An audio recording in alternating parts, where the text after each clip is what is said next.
আসসালামু আলাইকুম বন্ধুরা, আমি আলামিন আছি তোমাদের সাথে। চলে আসলাম আজকে আবারও একটা নতুন ভিডিও নিয়ে। আজকে আমরা পদার্থবিজ্ঞান প্রথম পত্রের দ্বিতীয় অধ্যায় অর্থাৎ ভেক্টর থেকে যে সৃজনশীল আসছে আমরা তার মধ্যে একটা সমাধান করব। আজকে আমরা কুমিল্লা বোর্ড 2019 সালে যেই প্রশ্নটা আসছিল ভেক্টর থেকে সেটাই সমাধান করব। দেখো, প্রশ্নটা ছিল এরকম।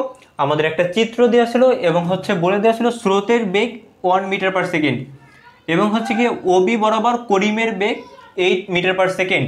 অর্থাৎ ওবি বরাবর এইটা গিয়ে করিমের বেগ, এই করিমের বেগ 8 মিটার পার সেকেন্ড এবং ও এ বরাবর রহিমের বেগ 7.5 মিটার পার সেকেন্ড। ও এ বরাবর এইটা কি আমাদের রহিমের বেগ। এখন আমাদের দেখো কি বলছে, আমাদের কি দেখো চিত্রটা এখন আমাদের দেওয়া আছে ও এর সাথে যে স্রোতের সাথে ও এ স্রোতের সাথে ও এ 90 ডিগ্রি কোণ করে আছে এবং গিয়ে স্রোতের সাথে ও বি অর্থাৎ ও বি মানে করিম 120 ডিগ্রি কোণ করে যাত্রা শুরু করছে এবং কি আমাদের যে নদীর প্রস্থ যেটা সেটা দেওয়া আছে আমাদের 500 মিটার। এখন আমাদের গ নাম্বারে বলছে করিম কত বেগে অপর পারে পৌঁছালো, অর্থাৎ করিমের বেগটা নির্ণয় করতে হবে। করিম কত বেগে অপর পারে পৌঁছালো অর্থাৎ গিয়ে সে একটা বেগ নিয়ে যাত্রা শুরু করছে।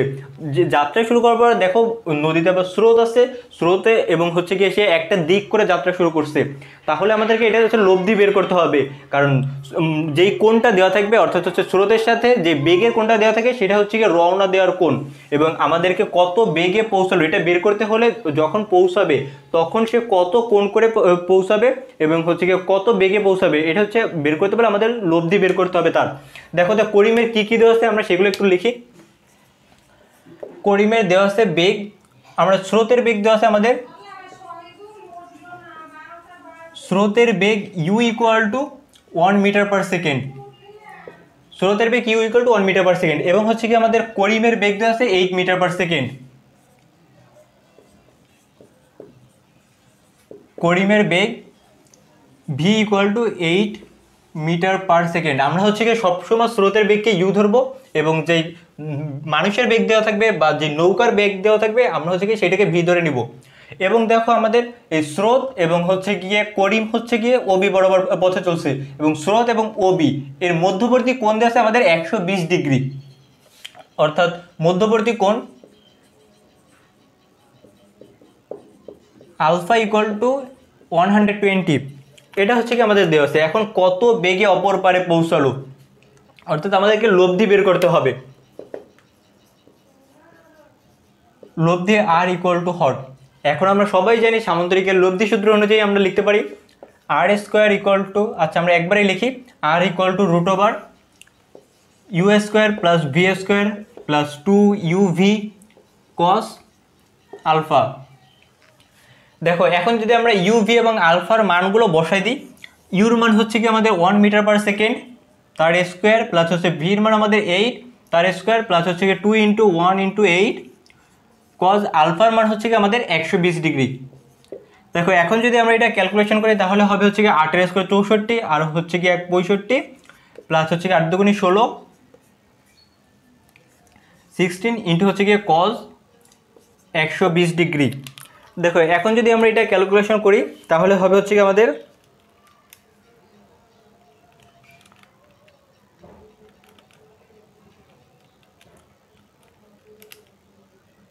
7.54 মিটার পার সেকেন্ড।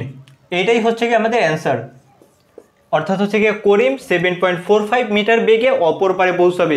আমাদের যেই বেগটা দেওয়া ছিল সেটা করিমের রওনা দেওয়া বেগ, সে যখন পৌঁছাবে তখন তার বেগ থাকবে 7.45 মিটার পার সেকেন্ড। খুবই সহজ একটা অঙ্ক ছিল গ নাম্বারে। আসলে এখন আমরা ঘ নাম্বার দেখি। ঘ থেকে আমাদের বলছে রহিম ও করিমের মধ্যে কে আগে অপর পারে পৌঁছাবে। রহিম ও করিমের মধ্যে কে আগে অপর পারে পৌঁছাবে।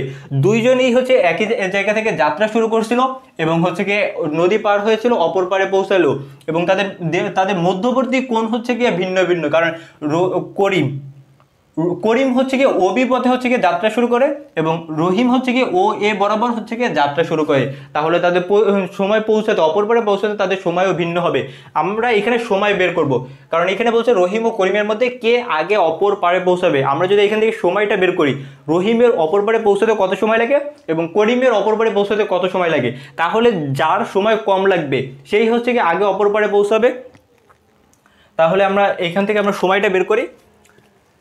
দেখো আমরা মুছে দিই। আমরা প্রথমে হচ্ছে গিয়ে করিমের ক্ষেত্রে বের করি, কারণ এখানে আমরা করিমেরটা আমরা লিখে রাখছি। করিমের হচ্ছে গিয়ে দেখো বেগ দেওয়া ছিল, মধ্যবর্তী কোণ দেওয়া ছিল 120 ডিগ্রি, এটা হচ্ছে 120 ডিগ্রি এবং হচ্ছে গিয়ে করিমের বেগ এত ডিগ্রি। এখন আমরা যদি সময় বের করতে চাই, অর্থাৎ হচ্ছে প্রয়োজনীয় সময় হচ্ছে গিয়ে টি,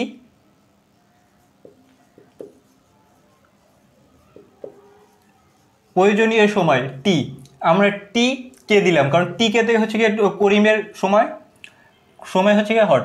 দেখো অপর পারে পৌঁছাতে এখানে আমাদের দূরত্ব দেওয়া আছে, দূরত্ব ডি ইকুয়াল টু আমাদের দেওয়া হচ্ছে গিয়ে 500 মিটার। অতএব আমরা জানি যে ন্যূনতম সময় নদী, এখানে বলছে আমাদের কত কে আগে অপর পারে পৌঁছাবে, তাহলে কে ন্যূনতম সময় পৌঁছাবে, অর্থাৎ কার সময় কম লাগে আমাদেরকে সেইটা বের করতে হবে। আর আমরা জানি নদী পার হতে ন্যূনতম সময় হচ্ছে গিয়ে t equal to d by v sine alpha. এটা হচ্ছে গিয়ে ন্যূনতম সময়ে বা সবচেয়ে কম সময়ে নদীর অপর পারে পৌঁছাতে হলে আমরা হচ্ছে গিয়ে এই সূত্রটা ব্যবহার করবো, t equal to d by v sine alpha.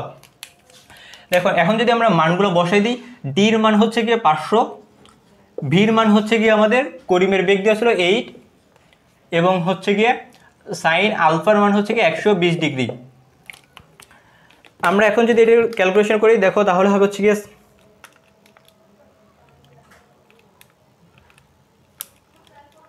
72.168,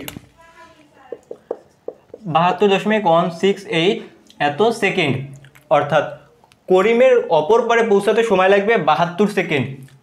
এখন হচ্ছে কি আমরা রহিমেরটা বের করব, রহিমের কত সময় লাগলো আমরা এখন সেটা বের করব। আচ্ছা আমরা একবারই করে দিই। রহিমের হচ্ছে কি ক্ষেত্রে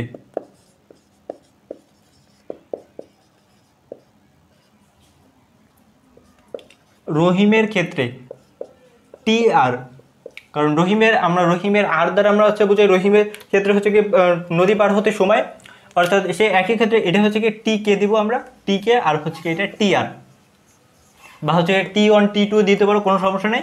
টি আর equal to d by v sine alpha. যদি মানগুলো বসাই দিই দেখো, ডির মান হচ্ছে কি আমাদের 500, এটাই থাকবে, এবং ভির মান হচ্ছে কি দেখো আমাদের রহিম, এটা আমরা রহিমের ক্ষেত্রে বের করতেছি, তাই রহিমের আমাদের বেগ দেওয়া ছিল 7.5 metre per second, 7.5 metre per second, এবং হচ্ছে গিয়ে সাইন আলফার মান দেখো রহিমের বেগ ছিল হচ্ছে গিয়ে ও এ বরাবর, অর্থাৎ ও এ বরাবর, এবং ও এর মধ্যবর্তী কোণ আমাদের দেওয়া আছে 90 ডিগ্রি, অর্থাৎ স্রোতের সাথে রহিম 90 ডিগ্রি কোণে যাত্রা শুরু করে। মান হচ্ছে গিয়ে আলফার মান হচ্ছে গিয়ে 90 ডিগ্রি। দেখো এখন যদি আমরা এটা ক্যালকুলেশন করি, সাইন 90 মান হচ্ছে গিয়ে 1, অর্থাৎ 500 হচ্ছে গিয়ে আমরা যদি 7.5 দ্বারা ভাগ করি, 5 66.66, অর্থাৎ হচ্ছে গিয়ে 66.66 সেকেন্ড, অর্থাৎ টি আর ইকুয়াল টু এত সেকেন্ড। দেখো এখন আমরা আমাদের কার সময় কম লাগছে, দেখো এখানে এটা ছিল আমাদের হচ্ছে গিয়ে টি কে, অর্থাৎ করিমের সময় হচ্ছে 72 সেকেন্ড, এবং রহিমের সময় হচ্ছে গিয়ে টি আর লেস দেন হচ্ছে গিয়ে টি কে, অর্থাৎ দেখো আমাদের রহিমের কিন্তু অপর পারে পৌঁছাতে সময় কম লাগছে এবং করিমের কিন্তু অপর পারে পৌঁছাতে সময় বেশি লাগছে। তাহলে যার সময় কম লাগছে সেই আগে ওই অপর পারে পৌঁছাবে, অর্থাৎ এখান থেকে আমরা বলতে পারি রহিম হচ্ছে কি আগে অপর পারে পৌঁছাবে, কারণ হচ্ছে কি তার সময় কম লাগছে। আজকে এই পর্যন্তই। আমরা পরবর্তী ভিডিওতে অন্য কোনো বোর্ড কোশ্চেন সমাধান করব। তোমরা হচ্ছে কি আমার ফেসবুক পেজ লুকায়িত জ্ঞান এবং ইউটিউব চ্যানেল লুকায়িত জ্ঞানে সাবস্ক্রাইব করে রাখবা, তাহলে হচ্ছে আমি পরবর্তী যে কোনো ভিডিও আপলোড দিলেই সেটা সরাসরি পেয়ে যাবা।